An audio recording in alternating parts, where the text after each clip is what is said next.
Brain के बड़े बड़े ऑपरेशन किए जाते थे जिसके कॉम्प्लिकेशन रेट काफ़ी अधिक थे। अभी क्या है कि हम लोग बहुत ही छोटे छेद के थ्रू एक कैथेटर को ब्रेन के अंदर लेके जाते हैं जिसमें रिकवरी रेट भी काफ़ी अच्छी रहती है। पेशेंट जल्द इम्प्रूव कर जाता, बड़े से ब्रेन ऑपरेशन की ज़रूरत नहीं पड़ती है। जोहार, नमस्कार। मैं सुधांशु मिश्र और आप देख रहे हैं हमारा यूट्यूब चैनल आप तक 07।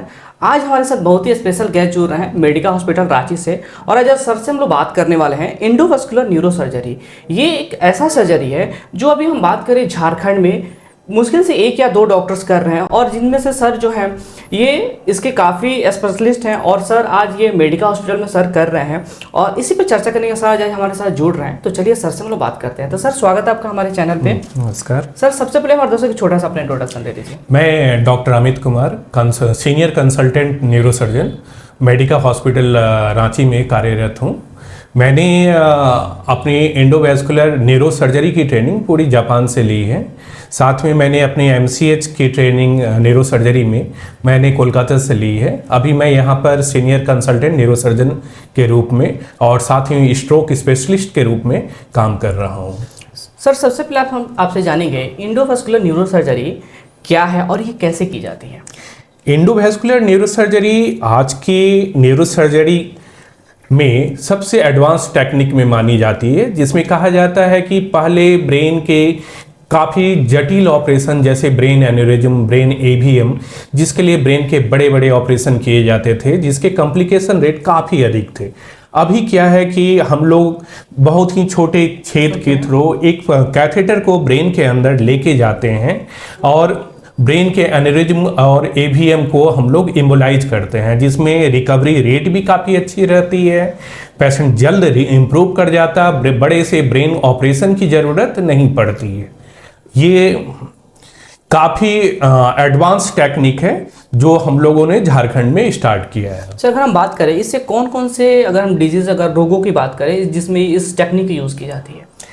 एंडोवास्कुलर न्यूरोसर्जरी ब्रेन में रक्त की शिराओं में यदि कोई दोष मिलता है तो पहला हम लोग उसमें ब्रेन के सेरिब्रल एंजियोग्राफी करते हैं, जिसमें होता क्या है कि हम लोग एक कैथेटर को फीमोरल आर्टरी की कमर के एक नस के थ्रू ब्रेन के अंदर ले जाते हैं और ब्रेन की सारी रक्त की शिराओं को देखी जाती है, जिसमें यदि ब्रेन की रक्त की शिराओं में कोई बैलूनिंग हो जाता है जिसको हम लोग ब्रेन एन्यूरिज्म कहते हैं, या रक्त की शिराएं गुच्छे बन जाते हैं जिसे हम लोग ब्रेन AVM कहते हैं, या रक्त की शिराओं में नैरो हो जाता है तो जिसके कारण रक्त की धमनियों में ब्लड सर्कुलेशन कम जाता है, उस सारी चीज़ों को हम लोग इसके एंडोवास्कुलर के थ्रू ट्रीटमेंट करते हैं। सर, इसके रिस्क और कॉम्प्लिकेशंस क्या क्या है।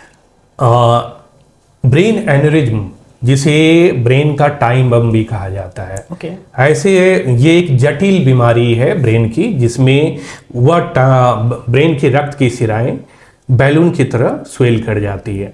वह कभी भी अचानक फट जाती है जिसके कारण पेशेंट की अचानक डेथ कर जाता है।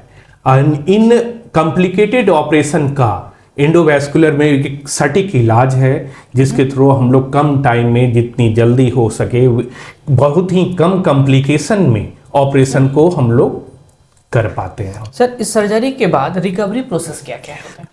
यदि सर्जरी हम लोग एंडोवास्कुलर में हम लोग 2 चीज़ करते हैं। पहला एक ब्रेन के एन्यूरिज्म की क्वाइलिंग करते हैं, कभी कदार ब्रेन का एन्यूरिज्म की स्टेंटिंग भी की जाती है। AVM रहने पर एम्बोलाइजेशन करते हैं, या रक्त की शिराएं नैरो हो गई हैं तो वहाँ भी हम लोग स्टेंट को डालते हैं, जैसे कैरोटिड स्टेंट डालते हैं।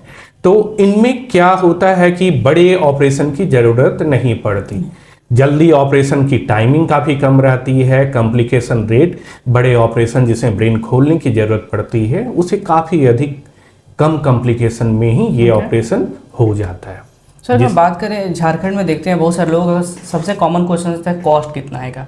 तो सर आप मुझे बताएं कि इसमें कॉस्ट क्या आता है। दूसरा सर क्वेश्चन है कि ये क्या इंश्योरेंस कवर करता है इस सर्जरी। ये थोड़ी कॉस्टली ऑपरेशन है, लेकिन यदि सिंपल क्वाइलिंग में हम लोग जाते हैं तो 4 से 5 लाख के अंदर ये ऑपरेशन हो जाता है। बहुत बार काफ़ी बड़े स्टेंट लगाने की ज़रूरत पड़ती है, उसमें भी कॉस्ट हमारा 7-8 लाख के अंदर में ये ऑपरेशन हो जाता है।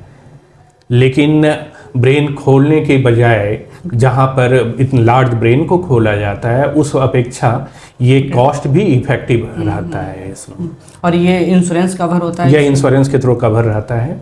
सर कोई पेशेंट अगर हम बात करें, हम मोस्टली हम लोग झारखंड बिहार 2-3 स्टेट की बात करते हैं, यहाँ पे कोई भी अगर पेशेंट के इस तरह के कॉम्प्लिकेशंस आ रहे हैं तो वो अपना क्वालिफाइड डॉक्टर कैसे सिलेक्ट करे और सेंटर कैसे सिलेक्ट करे? पहला है कि हमें तो ब्रेन स्ट्रोक को जानना जरूरी है, क्योंकि brain aneurysm AVM brain stroke के लक्षण लेके आते हैं, जिसमें है कि एक साइड का पैरालिसिस हो जाना, सडन सीवियर हेडेक ब्रेन में होना, ये सारी लक्षण होती हैं, उनमें बोलने में लड़खड़ाहट आती हैं। तो ऐसे पेशेंट्स को पहला है कि स्ट्रोक सेंटर में जाना चाहिए, जैसे कि मेडिका हॉस्पिटल पूरे झारखंड का एकमात्र स्ट्रोक सेंटर है, जहां पर neurophysician, stroke specialist neurophysician, neurosurgeon, brain aneurysm के एम्बोलाइजेशन, ये सारी सुविधाएं एक ही छत के नीचे मौजूद है।